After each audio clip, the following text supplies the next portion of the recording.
کیسے حال ہیں آپ کے؟ آپ یہ نہیں سوچیں کہ میں صبح تک آپ کو کام کرنے دوں گی، اس بات کو بھول جائیں۔ یقیناً خوشی اس بات کی ہے کہ اب اپنا نام تبدیل نہیں کرو گی۔ میں نہیں کہتی کہ جو کچھ آپ نے دیکھا ہے سنا ہے سب کا سب بکواس تھا۔ ابھی اتنی بے دین نہیں ہوئی، نہ ہی میرا ایمان اور عقیدہ ختم ہوا ہے۔ لیکن دادا جان، یہ خواب ماہ رمضان کی پہلی رات کو آیا ہے، اس کو کہوں گی تو غصہ آ جائے گا۔ میری عقل کو پریشان کر دیا ہے۔ کیوں نہیں کہتے کہ دل پریشان ہے؟ یہ میں ہوں جس کا دماغ پریشان ہوتا ہے تو میری روح اور دل بھی پریشان ہوتا ہے۔ لیکن آپ کیسے آدمی ہیں؟ آپ نے بھی بغیر دیکھے بھالے کرم کے سامنے سب کچھ کہہ دیا۔ ارے اس کو بھی اب تھوڑا تھوڑا سیکھنا پڑے گا تاکہ ہمت پیدا ہو۔ میری عقل پریشان ہے لیکن دل ابھی مطمئن ہے کہ اس کتاب خدا میں کوئی راز ہے۔ فون نمبر اسے دے دیا کہ جب کام سے واپس آئے تو فون کر لے۔ فون کرنے کی ضرورت نہیں ہے، آپ کا مقصد تو اس کا راز جاننا ہے نا۔ میں آپ سے کہتی ہوں کہ اس قرآن کا ظاہر عجیب ہے کہ کچھ سادہ دل افراد آپ کی طرح اس کو صحیح کر لیں، لیکن اس کا باطن بالکل اسی قرآن کے باطن جیسا ہے جو آپ کے کمرے میں ہے، میری جیب میں ہے، اکرم کا ہے اور باقی قرآن جیسا۔ نہیں، اس کا یہ راز نہیں ہے، مگر کیوں اس مہینے میں اس خواب کے ساتھ یہ قرآن میرے ہاتھ میں آیا ہے؟ دادا جان، آپ وہ انسان نہیں ہیں جو ہر وقت مجھے یاد دلاتا تھا کہ ہر وقت رحمت کے دروازے انسان پر کھلے ہیں، شیطان اس کے برابر میں شر و فساد کا دروازہ کھولتا ہے۔ یہ کتاب انسانوں کی ہدایت کے لیے ہے، اگر نہ اہلوں کے ہاتھ میں چلی جائے تو گمراہی کا باعث بنتی ہے۔ یہ بات سب قرآنوں میں ہے۔ کل کو اگر زندگی رہی تو پتہ چلے گا کہ نااہل و گمراہ کون ہے۔ ارے بابا، میں نے کب کہا کہ اس آیت کا مطلب آپ ہیں؟ میں کہہ رہی کیوں ہوں نہیں ہوں؟ کل تک بدترین میں ہی مطلب تھا۔ کہو کہ میری طرح کے گدھے جو تورات کو صرف پیٹھ پر اٹھائے ہیں، لیکن کل کو تم پر ثابت کروں گا۔ وہ لوگ جو مجھے سنتے ہیں اور میرے ساتھ پڑھتے ہیں، جس وقت قرآن آتا ہے میں آیت الکرسی پڑھتا ہوں تو وہ کہتے ہیں کہ یہی نجات کا باعث ہے۔ ایک بات آپ نے یہ مجھے اس وقت بتائی تھی کہ کون ہے جو تمہارے ساتھ قرآن پڑھتے ہیں؟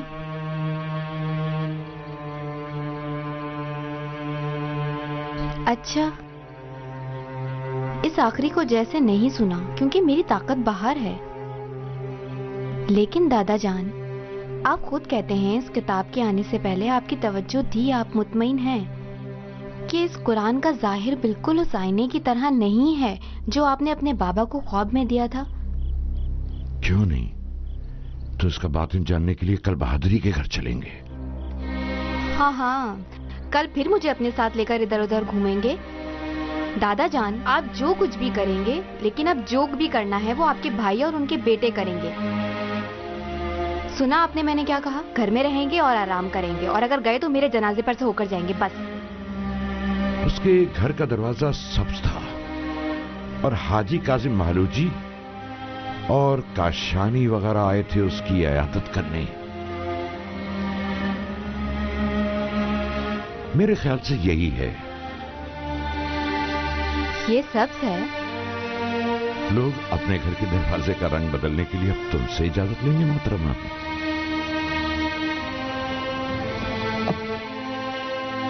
انشاءاللہ کہ جنت کا دروازہ بھی آپ کی اجازت سے پہلے کھلے گا۔ سنو ذرا، تم کیوں میرے پیچھے چلی آئی؟ تم اب میرے ساتھ بحث کیے جا رہی ہو؟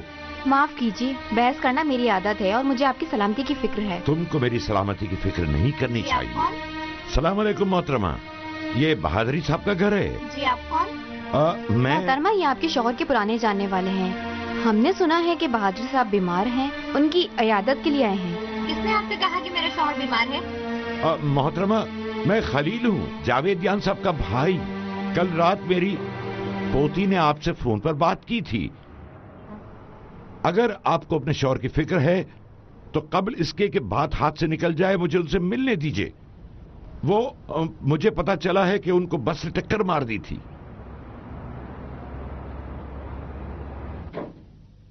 بہادری تم سے ملنے آئے ہیں؟ چھوڑو مجھے۔ 100 دفعہ تم سے کہا ہے کہ کسی سے نہیں ملنا چاہتا میں۔ آئیے، برائے مہربانی معاف کیجیے آئیے۔ بہن۔ السلام علیکم۔ وعلیکم السلام۔ سلام۔ السلام علیکم۔ سلام۔ میں نے کہا السلام علیکم. سلام کیا ہے بڑے بھائی؟ آئس کریم کھائی ہے جو زبان چپک گئی ہے یا زبان پر تالا پڑ گیا ہے؟ ہاں جی، یہ نہ سوچو کہ تمہارا بھائی جاویدیانی ہے اور لڑکی کے ساتھ آئے ہو. نہیں، میری زبان ہے، لیکن تم کو جواب نہیں دوں گا کیونکہ تم سے بات کر کر کے تھک گیا ہوں. تمہاری عورتوں والی زبان سے آج یہ تاریخ ہو گئی ہے، اتنی باتیں کرتے ہو، جب دیکھو عجیب عجیب باتیں کرتے ہو، لیکن کسی کام کی نہیں ہو. گدھا بنا دیا ہے ہمیں، اور پھر بھی اپنے اس بیمان بھائی کے ہم سفرہ اور ہم نوالا ہو. میرے گھر سے باہر نکلو کمینے. اگر میرا ہاتھ لگ گیا تو 3-4 ٹکڑے کر دوں گا تمہارے سر کے.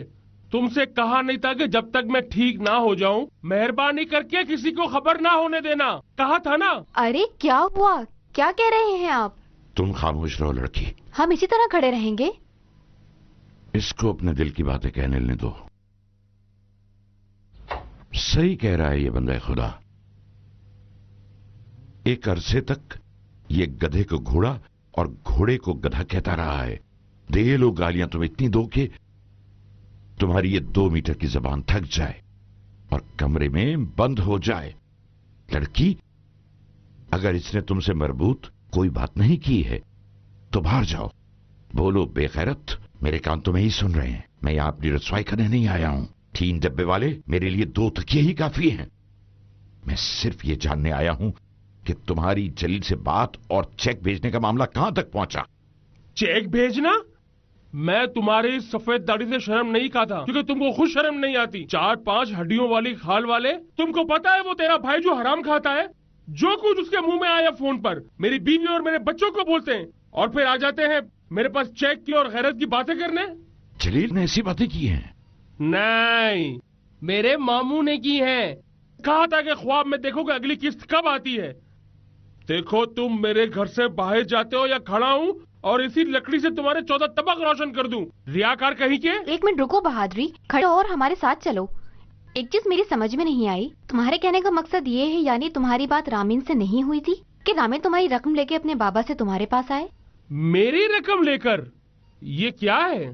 کیا اس لیے کہ میں غریب ہوں؟ بہادری، ڈرامے بازی کی ضرورت نہیں. تم چاہتے ہو مجھے یقین ہو جائے کہ وہ جو جعلی چیک تم نے ہاتھ میں لیا ہوا تھا اور بازار کے بیچ میں کھڑے ہو کر پتہ نہیں کیا کیا کہا، وہ سب جھوٹ تھا. بابا تم کو خدا کا واسطہ اور لوگوں کے حقوق اور انصاف کا جو تم سرے پش ڈالتے رہے ہو وہ باس کو دیتا ہے اور باس کو. بے وقوف آدمی، تو ہم کیا بیکار تھے جو یہاں آئے اور تم سے جھوٹ بولے؟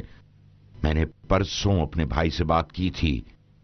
طے یہ ہوا تھا کہ تمہارا قرضہ ایک جگہ لکھے اور رامین کو دے، اور یہ بھی بات ہوئی تھی کہ بھائی شاہین کی طرف سے خود معافی مانگنا چاہتا ہے. واہ بھائی واہ، کیا بات ہے معافی کی. یعنی ایک شاہ فقیر سے معافی مانگے. تم کو اس ماہ رمضان کی قسم، اگر اس زبان پر تھوڑا سا بھی اختیار ہے تو صحیح سے بات کرو اور تفصیل سے بتاؤ کہ جلیل نے تم سے قرضہ واپس کرنے کے متعلق کچھ نہیں کہا کیا؟ یہ کیا جلیل جلیل کیے جا رہے ہو؟ کیوں؟ تمہارے بھائی نے خود اپنے دفتر کا پتہ مجھے کس لیے دیا تھا؟ اگر میرا زور چلتا تو میں اس مہینے کی قسط اس جانور سے لے لیتا. کل میں نے چاقو چھپا لیا تھا. کیوں؟ تاکہ تمہارے بھائی کے سارے احسانات کا بدلہ چکا دوں اور سب حساب پاک کر دوں. لیکن دیر سے سمجھا. وہ مجھ سے 10 ہاتھ آگے نکلا. اس نے آدمی بھیج کر سڑک کے بیچ میں کیا کیا؟ مجھے لاتوں اور گھوسوں سے مارا. ابھی جاؤ اور اس کو بتا دو کہ بہادری سے نجات حاصل کر لیے. وہ کتے کی طرح زخم کھایا ہوا اپنے کمرے میں پڑا ہے. اور مجھے ایک دفعہ کھڑا ہونے دو، صرف مجھے ٹھیک ہو جانے دو. میری کمر سیدھی ہو جائے تو سر سے پیر تک ثابت کر دوں گا کہ اس کماش کے لوگوں کے ساتھ کیسے رہا جاتا ہے. اور جاؤ اسے بتا دو کہ اس کی موت کا وقت قریب آ پہنچا ہے. ہاں.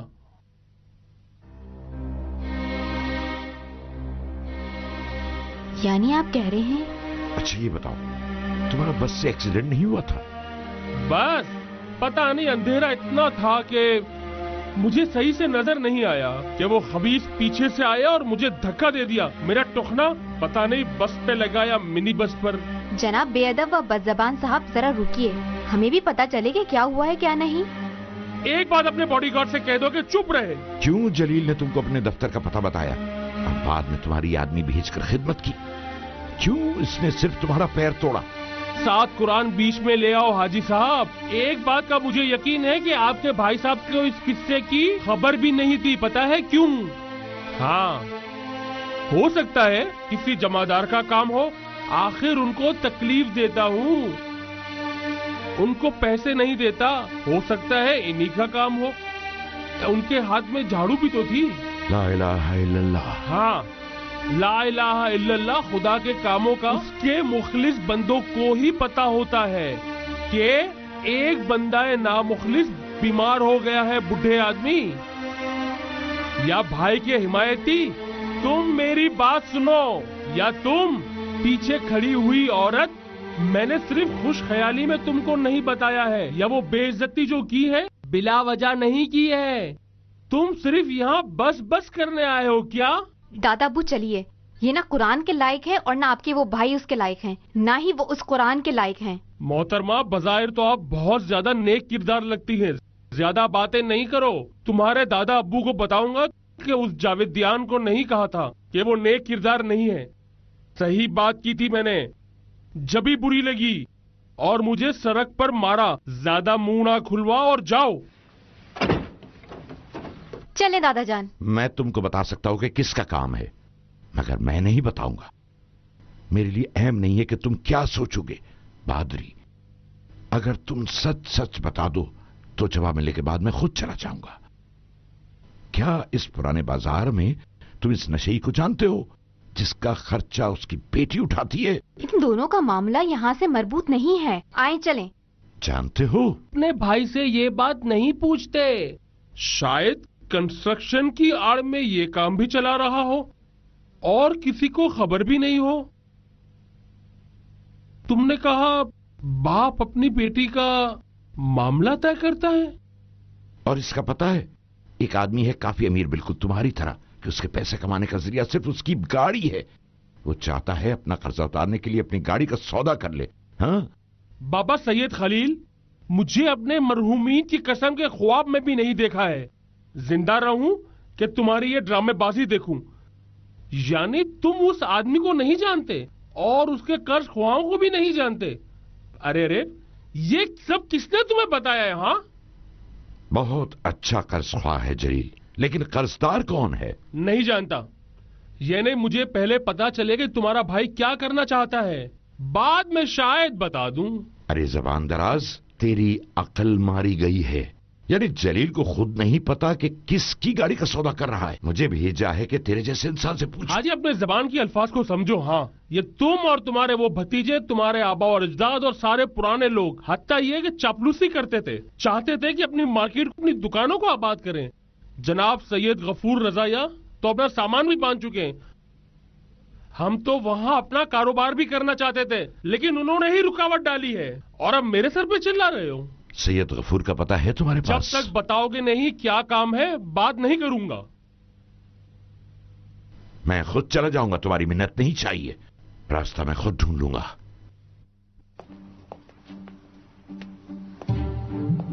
صرف یہ دیکھیں کہ صبح سے اب تک روزے کی زبان سے کتنی باتیں کی ہیں. میں کہتا ہوں کیوں نہ دروازہ کھٹکھٹاؤں اور خود ان سے پوچھ لوں. کس سے؟ لحاف سینے والے کا گھر ہے؟ نہیں، نشہ بیچنے والے کا گھر ہے. اس سے پوچھیں کہ جس کو مواد بیچتے ہیں اس کا نام کیا ہے. دادا جان، آپ کی طبیعت تو ٹھیک ہے؟ میں چاہتا ہوں پوچھوں کہ پتہ چلے کہ جاویدیان کو جانتا ہے یا نہیں. واہ واہ، آپ نے پوچھ لیا اور اس نے جواب دے دیا. الحمدللہ، بہت پوچھ لیا آپ نے دادا جان. لا الہ الا اللہ. السلام علیکم. وعلیکم السلام. جناب غلام صاحب کا گھر یہی ہے؟ اب جائیے یہاں سے، آپ غلط جگہ آ گئے ہیں. یہاں غلام پہلے رہتا تھا. آپ کو آپ کے مطلب کی کتاب کہیں اور سے ملے گی. 3 مہینے وہ یہاں سے جا چکا ہے. آپ پھر جائیے یہاں سے. بہت بہت شکریہ. خدا کا شکر یہ بھی ہمارے ہی حصے میں لکھا تھا. انشاءاللہ 100 قسم کے نام بھی آپ کے بھائی کو نہیں جانتے ہوں گے. میں نے کچھ غلط کہا؟ چلیں چلیں گھر لحاف دوست کو تلاش کرتے ہیں. معاف کیجیے گا، یہ تھوڑا پھیلا ہوا ہے. نہیں کوئی بات نہیں، میں آپ کو زحمت نہیں دینا چاہتا تھا. نہیں ایسی بات نہیں حاجی صاحب، آپ کی عزت افزائی ہے. آپ کے بڑے بھائی جاویدیان صاحب کیسے ہیں؟ اچھے ہیں، سب اچھے ہیں. تم جاؤ کھانے کا بندوبست کرو، اگر کچھ چاہیے ہوگا تو آواز دے لوں گا. خوش آمدید. وہاں کیوں، آئیے اوپر آئیے. برائے مہربانی آئیے اوپر. یہی صحیح ہے.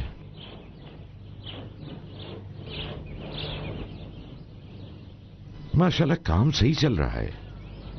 گھر تو ماشاءاللہ اچھا بنا لیا ہے. ارے کھانے کا سب کچھ ہے الحمدللہ. 2 بچے ہیں اور ایک کرائے کا گھر ہے. گھر کا مالک کون ہے؟ وہ کبھی کبھار آتا ہے چلاتا ہے. اب باقی رہ گئی دوسروں کی زندگی تو وہ بھی اچھی چل رہی ہے. حاجی صاحب آپ کیسے ہیں؟ واللہ ہم تو اکثر ادھر ادھر سے آپ کا پوچھتے رہتے ہیں. جاویدیان صاحب کیسے ہیں؟ ان کی طبیعت تو انشاءاللہ ٹھیک ہے. میں نے عرض کیا سب اچھے ہیں. اچھے ہیں سب اچھے ہیں. جہاں تک مجھے یاد ہے کہ آپ کے بچے بڑے ہو گئے تھے نہیں؟ ہاں میرا بڑا بیٹا آج فوج میں ہے اور 2 بیٹیاں ہیں اور آپ کی دعا سے ان کی شادیاں بھی ہو گئی ہیں. بہت خوب الحمدللہ. مبارک ہو انشاءاللہ. سلامت رہو بیٹی. حاجی صاحب میرے خیال میں آپ کو نہیں پتا؟ نہیں بازار کا معاملہ نہیں پتا. اپنی کتاب کی دکان گھر پر لے گیا ہوں. اس بارے میں کوئی بھی خبر نہیں. خود جناب جاویدیان صاحب نے آپ سے نہیں کہا؟ سچ یہ ہے کہ جہاں بھی گیا ہوں بتایا ہے کہ آپ کے بھائی نہیں ہوتے تو میری بیٹیوں کا جہیز نہیں ہو سکتا تھا. یقیناً وہ نہیں چاہتے ہوں گے کہ کسی کو پتا چلے. یعنی سید جلیل نے تمہاری بیٹیوں کو جہیز دیا ہے؟ ماشاءاللہ آپ کو دین کا زیادہ پتا ہے کہ قرض دینے کا ثواب اس سے زیادہ ہے کہ کسی کی بغیر کچھ لیے مدد کی جائے. انہوں نے بھی میری جو ماجرا دکان کا تھا ان کا قرضدار تھا. انشاءاللہ خدا ہر چیز میں مدد کرتا ہے. خدا ان کی ہر چیز کو سونے میں بدل دے. خدا جانتا ہے کہ ان کے احسان تلے دبا ہوا. کاش وہ افطار پر آئے ہوتے. 1 منٹ تھوڑا صبر کرو. سید غفور آپ کی قرضداری کا معاملہ جو دکان کا تھا کیا تھا؟ کس طرح آپ نے اپنی دکان بھی جلیل کو بیچ دی اور اس کے باوجود قرضدار بھی ہو گئے؟ قرضداری کا مسئلہ دکان کا سب کو. ارے آپ نے بتایا نہیں کہ کیسے ہم سے ملنے آ گئے. انشاءاللہ کہ مبارک ہو. بہت بہت مبارک ہو آپ کو. یقیناً جہیز کے لیے لحاف سلوانا ہوگا آپ کو. ادھر ادھر نہ بھاگو. معاملہ بتاؤ قرضداری کا. میں بتاتا ہوں میں کیوں آیا تھا. بہت لمبا قصہ ہے. بلا وجہ آپ کی اور بیگم صاحبہ کے لیے درد سر نہیں بننا چاہتا.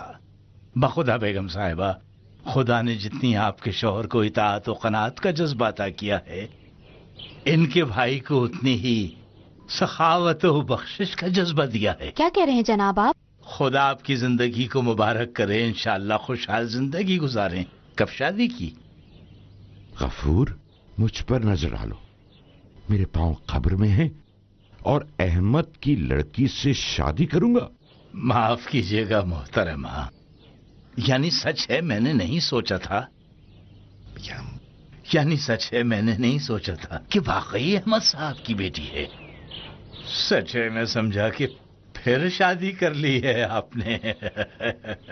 حاجی صاحب آپ کو سید الشہداء کی قسم اس طرح تو نہ گھوریں. انسان ہے غلطی ہو جاتی ہے. سید غفور تم کو اپنے اور میرے باپ کی قسم تمہارے اور بہادری کے علاوہ کون سوچتا ہے کہ میں اپنے بھائی کا جاسوس ہوں؟ حاجی یہ کیا بات ہے؟ پھر ڈرامہ بازی کر رہے ہو. تم کو تمہارے باپ کی قسم دی ہے. حاجی صاحب ڈرامہ بازی کیا؟ اگر وہ قضیہ جو جاویدیان صاحب کو نہیں کہتا تو 2 یا 3 قصے زیادہ نہیں تھیں کہ جو انہوں نے ادا کر دی. باقی رہ گئی صرف وہ جو میری بیٹیوں کے جہیز کے عنوان سے دی تھیں. صرف وہی. باقی میرا ان سے کوئی حساب کتاب نہیں تھا. جی ہاں. اچھا کتنی 2 ہی قسطیں تھیں؟ معاف کر دیں حاجی معاف کر دیں. خلاصہ یہ ہے کہ جب بازار کی کنسٹرکشن کا کام رکا ہوا تھا تو میں تھک گیا تھا.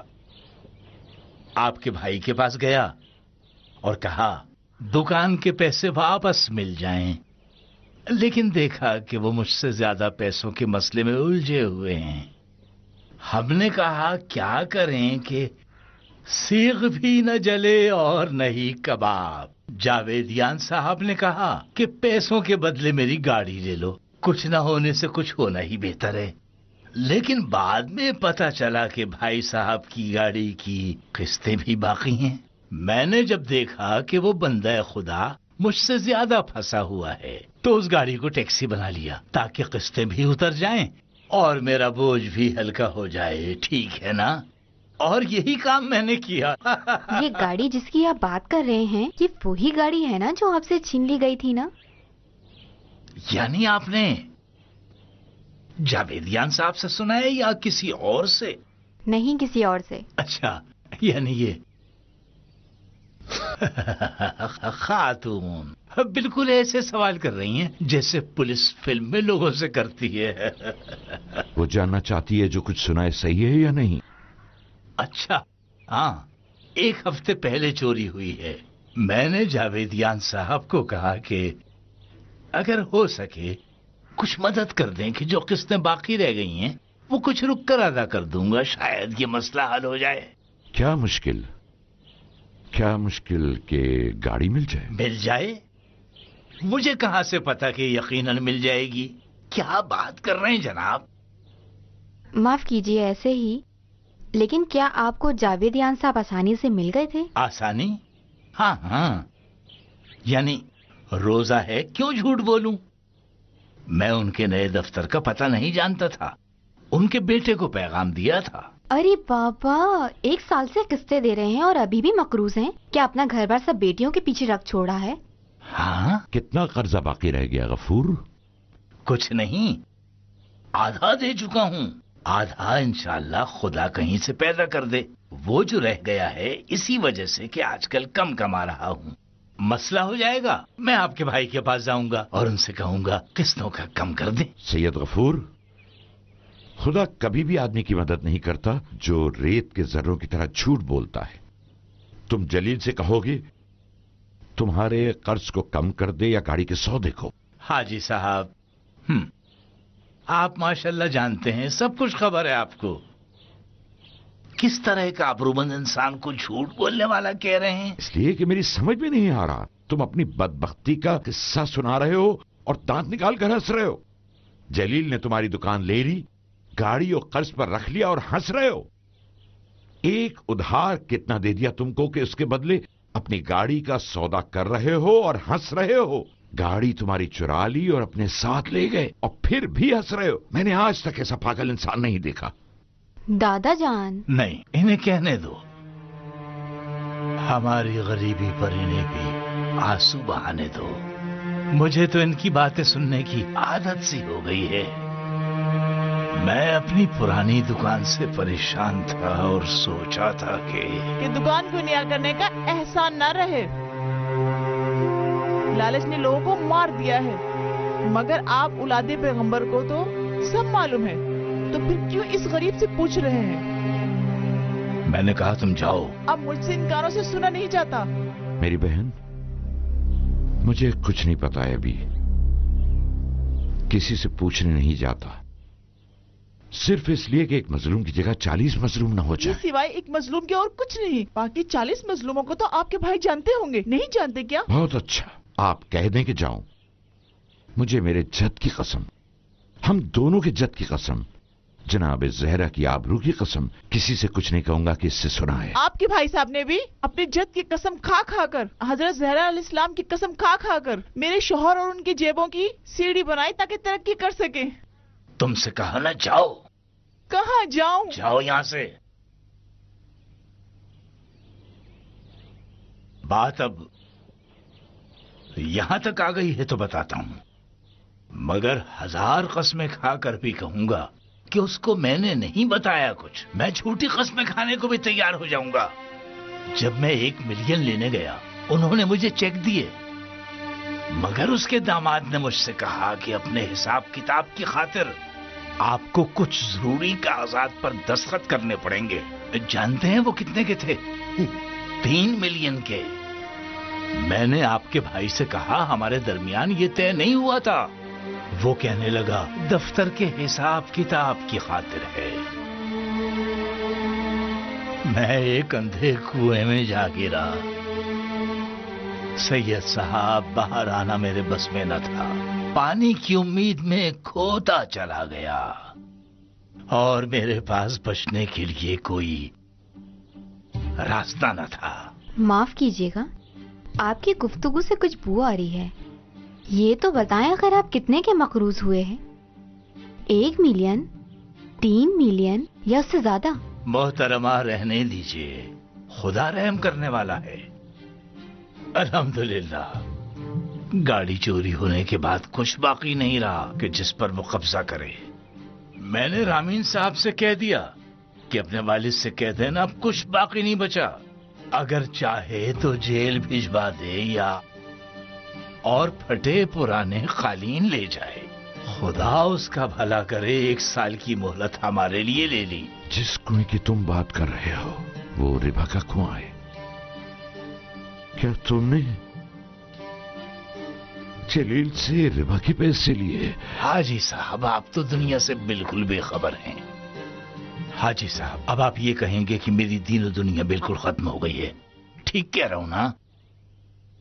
اگر احوال پرسی کے لیے آئے ہیں تو ہماری سنیں اور اپنی کہیے. یہ پوچھئے کہ آپ کے بھائی کس کو سود پر پیسہ نہیں دیتے. کیا یہ تم کیا کہہ رہے ہو؟ بخدا مجھے نہیں معلوم تھا کہ ایسا ہو رہا ہے. قاضی کو دھوکہ دینے سے کوئی فائدہ نہیں. پرانے دکاندار جتنے بھی تھے سب نے آپ کی امر بالمعروف اور نہی عن المنکر کی عادت کو سراہتے ہوئے اور آپ پر بھروسہ کرتے ہوئے ہی آپ کے بھائی کے حوالے دکانیں کی تھیں. کیسی عجیب و غریب باتیں کر رہے ہو. جو بھی میرے پاس آیا میں کیا تم خود جانتے ہو میں بھی ان میں سے ایک ہوں. میں ہوں، کاشانی ہے، کاظم ملوجھی صاحب ہیں. بعد میں پتہ چلا کہ یہ اور آپ کے بھائی ہم کاسا ہو گئے ہیں، پارٹنر ہو گئے ہیں. مگر اس وقت سب کی نگاہیں آپ پر جمی تھیں کہ آپ کیا کرتے ہیں. ہم نے سوچا تھا جیسا آپ کریں گے ویسے ہی ہم بھی کریں گے. دیکھتے ہیں کہ آپ اپنی دکان دیتے ہیں یا نہیں. غفور صاحب، آپ اور آپ کی زوجہ کے مطابق آپ پر لالچ کا پردہ پڑ گیا تھا. آپ کسی نہ کسی طرح سے اس معاملے کو میرے دادا جان کی گردن پر ڈالنا ہے. پہلے کہا جلیل کا جاسوس، اب کہہ رہے ہیں کہ بازاریوں کا. میں تو کچھ کہنا نہیں چاہ رہا تھا. مگر اب آپ گھما رہے ہیں. دادا جان چلیے اٹھیے. جناب آپ کو خدا کا واسطہ معاف کر دیجیے گا. آپ کو تکلیف پہنچانے کا میرا کوئی ارادہ نہیں تھا. جناب جو کچھ بھی میں نے کہا ہے سنی انسنی کر دیجیے گا. ابھی 1 ہفتہ ہوا ہے زندگی کو تھوڑا سا سکون میسر ہوا ہے. سید غفور، میں جانتا ہوں کہ یقیناً آپ کا اپنے جد پر اعتبار تو ہے. ایک سوال کرنا چاہتا ہوں. کسی ایسے نشئی کو جانتے ہو کہ جس کا تعلق کسی نہ کسی طرح سے پلازا سے ہو؟ نشئی؟ ارے ارے ارے ایسے ہی صاف آدمی کی آنکھوں میں دیکھے تو جھوٹ نظر آ جائے گا. میرا اس معاملے کی حشر نشر سے کوئی تعلق نہیں. اور اس کے بعد کی جو کچھ بھی اب آپ کے غفور صاحب نے بیان کیا کہ تھوڑا سا مال مسالہ دے کر اسے جلیل کے پیچھے دوڑا دیا تو اچھا تھا. کہ اب یہ بہادری کو کیسے معلوم ہوا کہ آپ کے بھیا کے ہوتے ہوئے سوتوں کے اکاؤنٹ میں اتنی ڈھیر ساری رقم تھی؟ انجینئر صاحب سنتے، ورنہ معاملہ یہ نہ ہوتا کہ اب یہ بہادری کو کیسے معلوم ہوا کہ آپ کے بھیا کے ہوتے ہوئے سوتوں کے اکاؤنٹ میں اتنی ڈھیر ساری رقم تھی. کیا دادا جان آپ ٹھیک تو ہیں نا؟ نہیں میں ٹھیک نہیں ہوں. ٹھیک نہیں ہوں. چلیے.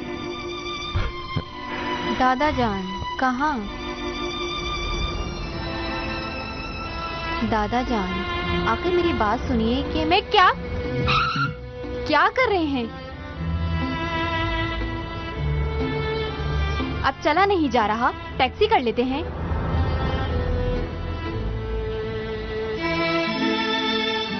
دادا جان مجھے تو یقین ہی نہیں آ رہا ہے کہ انجینئر صاحب کا منہ بند کرنے کے لیے جلیل صاحب نے اسے نشئی بنا لیا. آپ پر قربان جاؤں اب یہ معلوم نہیں کہ وہ زنجیریں آپ کی تھیں یا کسی اور کی. میری تو سمجھ نہیں آ رہا، کھائے کوئی بھرے کوئی، گناہ کوئی کرے سزا کوئی اور بھگتے. آخر یہ کیا ہے دادا جان؟ دادا جان کیا کر رہے ہیں؟ جلیل تم نے لوگوں کے دین و دنیا کے ساتھ کیا کر دیا ہے؟ چپ کر جائیں.